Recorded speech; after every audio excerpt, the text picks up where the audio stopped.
Hello अस्सलाम वालेकुम। आज जो है वो 28 तारीख है और 12वां महीना।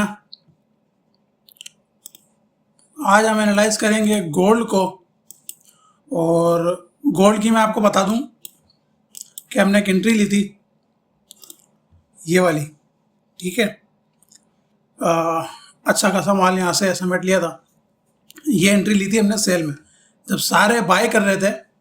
यहाँ तक देखें, लास्ट कैंडल का मुझे इसी जो है मूव की एक्सपेक्टेशन थी कि मार्केट इस तरह का मूव इस जगह पर देगी। ठीक है, तो कई लोगों ने यहाँ पर सप्लाई मार्क की हुई थी, कई ने नहीं बल्कि ढेरों सप्लाई एंड डिमांड ट्रेडर ने, जो जिनको ABC भी शायद नहीं पता SND की, वो बस ऐसे ही तुक्का तन बस कोई भी एरिया मार्क कर देते हैं तो इन जगहों पर। ठीक है, इसीलिए मेरे जो रूल हैं, 2 मैंने वीडियोस बनाई हैं स्ट्रक्चर पे और जोन के ऊपर। आप देखें वो फ्री कोर्स जो हमारा पड़ा हुआ है यूट्यूब पे, बहुत सारे लोग मुस्तफ़ीद हो रहे हैं उससे। उसमें मैंने इनके बारे में बताया कि आपने किस किस तरह के जोन जो है वो सिलेक्ट करना है।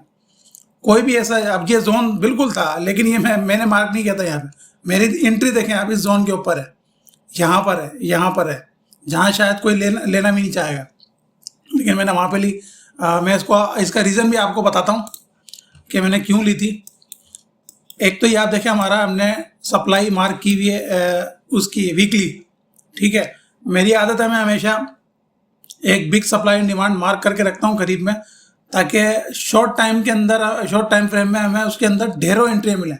अब ये हमने H1 में ये 2 एंट्रियाँ यहाँ पे लगाई हुई सप्लाई एरिया। इस वीकली सप्लाई के अंदर 2 सप्लाई एरिया हमने मार्क किए हैं और इसके अंदर हमें काफ़ी एंट्रियाँ मिलेंगी अभी आने वाले वक्त में भी। ठीक है, सेल की, सिर्फ सेल की, क्योंकि ये सप्लाई जोन है। यहाँ पे हम कॉन्फिडेंटली एक अच्छे एरिया से सेल कर सकते हैं, लेकिन अंधाधुंध नहीं।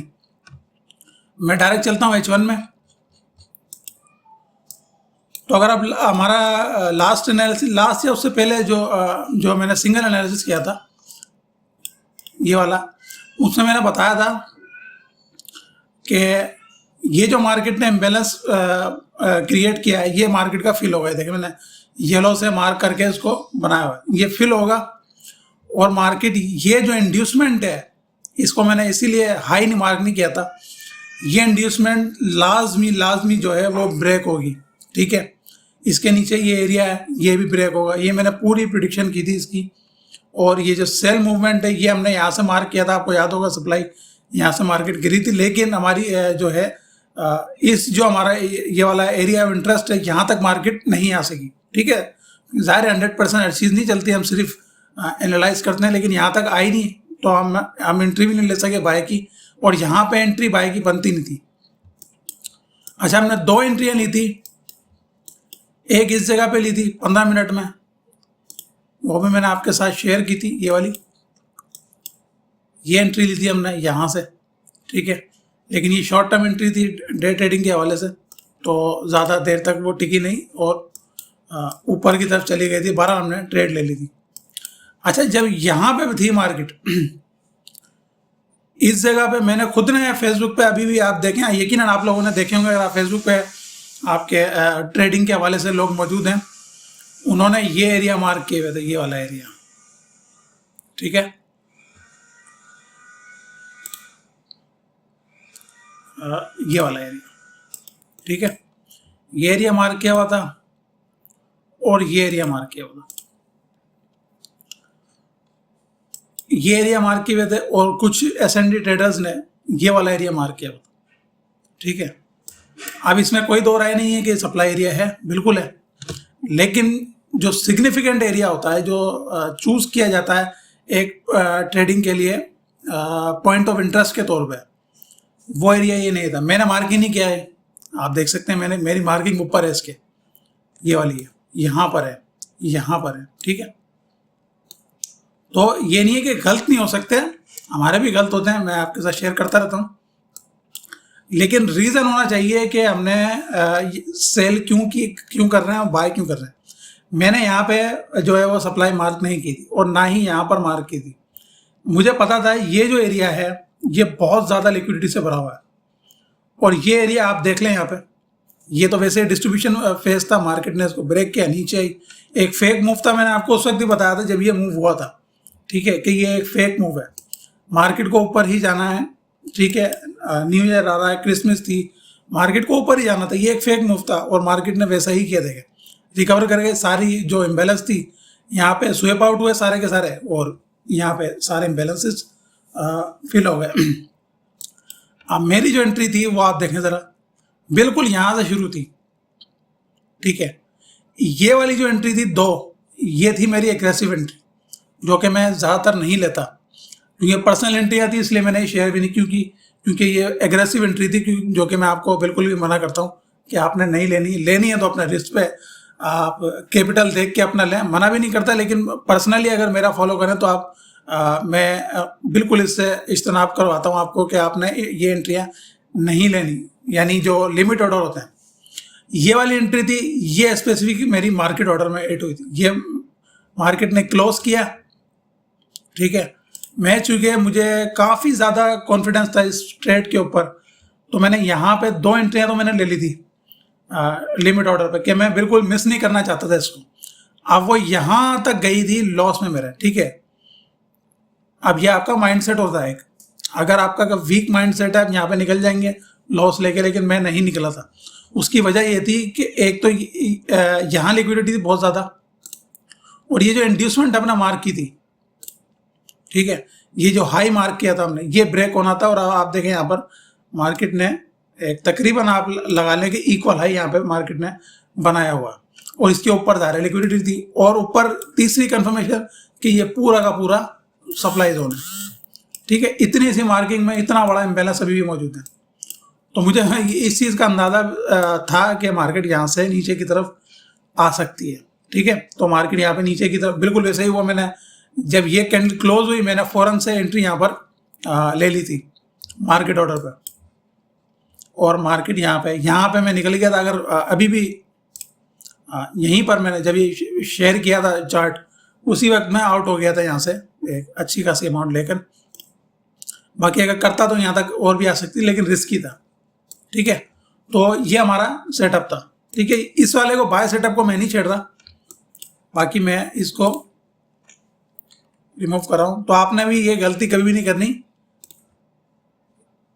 ये जो चांदी दिख रही होती है, सोना दिख रहा होता है इस तरीके का, कि भाई मार्केट आए ही आएगी। अब देखें सप्लाई एंड डिमांड ट्रेडिंग या इंस्टीट्यूशन ट्रेडिंग भी एक रिटेल बन चुकी है अब।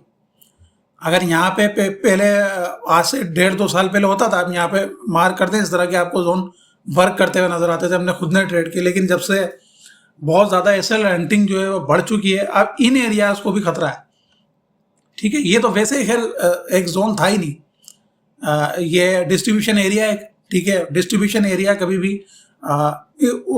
उस लेवल का जोन मार्क नहीं होता। अगर आप यहाँ पे H4 में जाएंगे तो यहाँ पे आपको जोन दिखेगा इसका, ठीक है। लेकिन ये एक डिस्ट्रीब्यूशन फेज होता है, इसके सपोर्टेड होनी चाहिए, कोई ना कोई स्वीप आउट होना चाहिए इसके इस फेज के अंदर, ठीक है। यहाँ पे कुछ भी नहीं था, बिल्कुल एक लिक्विडिटी का टोकरा है, खुद देख लें ये पूरा जोन। तो आइंदा आपने इस चीज़ का ख्याल रखना है कि इस एरिया को कभी भी मार्क नहीं करना, इस तरह के एरिया को पूरा एक जोन मार्क करें यहाँ से यहाँ तक, और देखें अंदर लिक्विडिटी इस एरिया ने लेके ब्रेक किया है या नहीं किया। लिक्विडिटी कोई यहाँ पे कैच नहीं हुई, ठीक है। इसलिए मैं कहता हूँ आप M15 में जाएंगे, यहाँ पे आपको हो सकता है दिख जाए। ये देखें यहाँ पे आप देखेंगे ये वाली लिक्विडिटी यहाँ पर ली है, लेकिन ये नहीं है एक्चुअल चीज़, ठीक है। H1 में आपको कुछ भी जाहिर नहीं हो रहा, इसलिए मैं अवॉइड करता हूँ शॉर्ट टाइम फ्रेम ट्रेडिंग को, और आपको भी कहता हूँ कि इसको अवॉइड किया करें जब तक के कोई ठोस नहीं हो, ठीक है। बहरहाल खैर काफ़ी बातें हो गई, आपको रीज़न बताना था इस ट्रेड का, आपने पूछा था कल, तो इसलिए तो उम्मीद करता हूँ ये वाली जो गलती है काफ़ी लोग नहीं करेंगे, ठीक है। बड़े बोल नहीं बोल रहा मैं सिर्फ ये आपको बताना चाह रहा हूँ कि अब सप्लाई जोन और डिमांड जोन भी एक एसएल हंटिंग के लिए यूज़ होते हैं, ठीक है। तो आपने इसमें बड़ा एहतियात बरतनी है, बहुत एहतियात बरतनी है इनको मार्क करते हुए, ठीक है।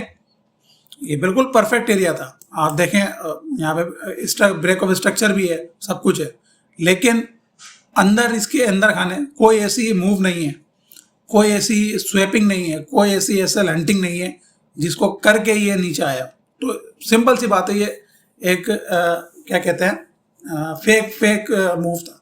ठीक है, तो बहरहाल परफेक्ट एरियाज भी ब्रेक होते हैं। ठीक है, हमारे खुद के एनालिसिस कितनी दफ़ा जो ब्रेक हुए, लेकिन प्रोबेबिलिटी जो होती है, एक्यूरेसी जो होती है, वो थोड़ी सी ज़्यादा होनी चाहिए। अच्छा, अब यहाँ पे देखें मार्केट ने यहाँ क्या किया है, ये हाई भी ब्रेक किया हुआ है, ये हाई भी ब्रेक किया हुआ है। अब यहाँ पर जो है इस एरिया पे ट्रेड बनती है। ठीक है, यहाँ पर जब मार्केट आएगी तो मार्केट को यहाँ पे कोई कंफर्मेशन देकर नीचे आना चाहिए। ठीक है, क्योंकि मार्केट ने यहाँ कंफर्मेशन दे दी है, तो ये जो ब्रेक ऑफ स्ट्रक्चर है ये यहाँ पे हो चुका है। ठीक है, और अगर हम फेयर वैल्यू गैप की बात करें तो यहाँ पे वो भी मौजूद है। ये देखें,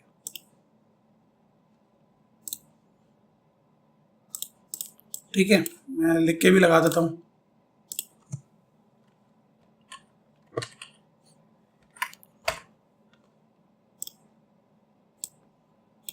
ठीक है, यहाँ पे ये भी मौजूद है, हमारे पास QML भी मौजूद है, high higher high and low lower low. ठीक है, अगर इसको भी हम हाई लें तब भी खैर है, ये इसको भी हाई लें, अगर यहाँ पे इसको एज अ हाई लेते हैं तो हमारे पास QML नहीं है, ये बात याद रखिएगा। ठीक है, अगर इसको हम लो लेते हैं जो कि एक है लो, लेकिन उस तरह की नहीं है, लो बिल्कुल है। यहाँ पे मार्केट नीचे की तरफ स्वेप आउट करी, लास्ट कैंडल बनी और एकदम ऊपर हुई, तो यहाँ पर ये बिल्कुल लो होगी। और देखिए यहाँ पे मार्केट ने स्वेप आउट करके ऊपर क्लोजिंग दी है इसके। ठीक है, तो ये लो बिल्कुल तसव्वुर होगी, लेकिन ये QML एरिया नहीं कहलाएगा, क्योंकि मार्केट को इसको ब्रेक करना पड़ेगा। अगर इसको ये एरिया एज अ QML लेना है हमने परफेक्ट सेटअप के तौर पे, तो मार्केट को इसको ब्रेक करना पड़ेगा नीचे, जो कि मार्केट ने नहीं किया। लेकिन हम इसको QML तो नहीं ले रहे, क्योंकि ये उसकी जो कंडीशंस हैं उसके ऊपर पूरा नहीं होता था। बहरहाल हम इसको, यहाँ पे मार्केट ने लिक्विडिटी कैच की है बहुत ज़्यादा, हम यहाँ पे इसको मार्क कर देते हैं। और हमारे पास अब दो एरियाज हैं, एक तो यही है शेडो, और एक ये वाली कैंडल भी है। ठीक है, ये वाली कैंडल भी है, ये दो मैंने मार्क किए हैं। ये खुद कैंडल भी है। ठीक है, ये वाली फर्स्ट कैंडल जो जोन की कैंडल होती है, ऊपर वाली कैंडल भी सप्लाई की है। लेकिन इसके मेन चीज़ और है, यहाँ पे ऐसे हंटिंग के चांसेस हैं इस पूरे एरिया में। उसका रीज़न ये है कि हमने ये वाला एरिया मार्क किया हुआ है, यहाँ पे एक काफ़ी अच्छी सप्लाई मौजूद है, ये देखिए। ठीक है, और एक ये रीज़न भी था, ये मैं आपको बताना भूल गया।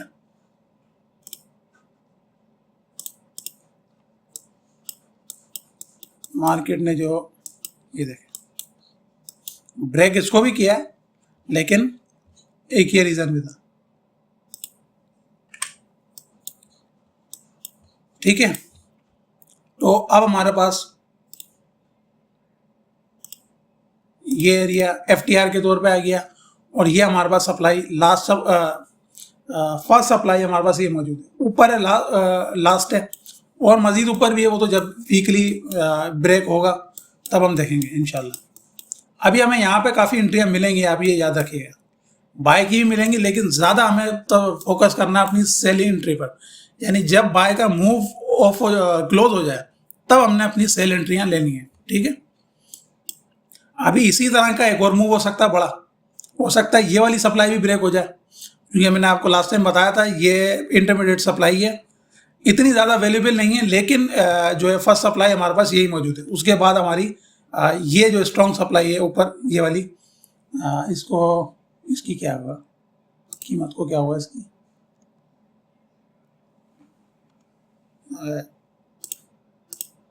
हाँ वैसे 1861, ठीक है। ये वाली हमारे पास फेवरेट सप्लाई है। तो ये एरिया आप लोग याद रखिएगा, दो एरियाज है हमारे पास, 18-19-03 और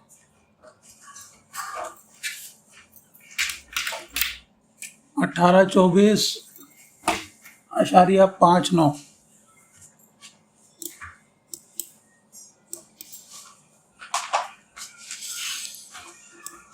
ये दो एरियाज हमारे पास अवेलेबल है।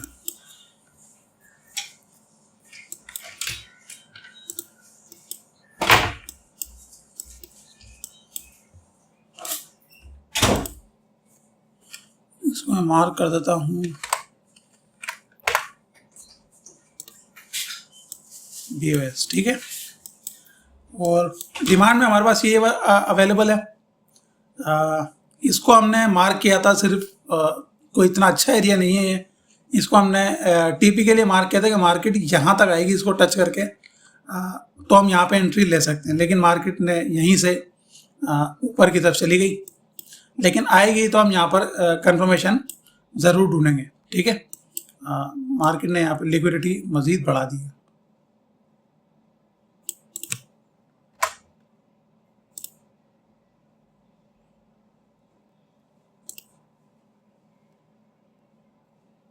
तो सीधी लाइन नहीं लगती जल्दी, ठीक है। तो अभी के लिए इतना ही, 16 मिनट की वीडियो हो गई, मैंने आपको 7 मिनट समझाया कुछ, और इंशाल्लाह आपसे रात को या फिर कल मिलूँगा, क्योंकि फिबोनाची की वीडियो मुझे अपलोड करनी है, ठीक है। तो इंशाल्लाह आपसे मुलाकात होगी कल। अल्लाह हाफ़िज़।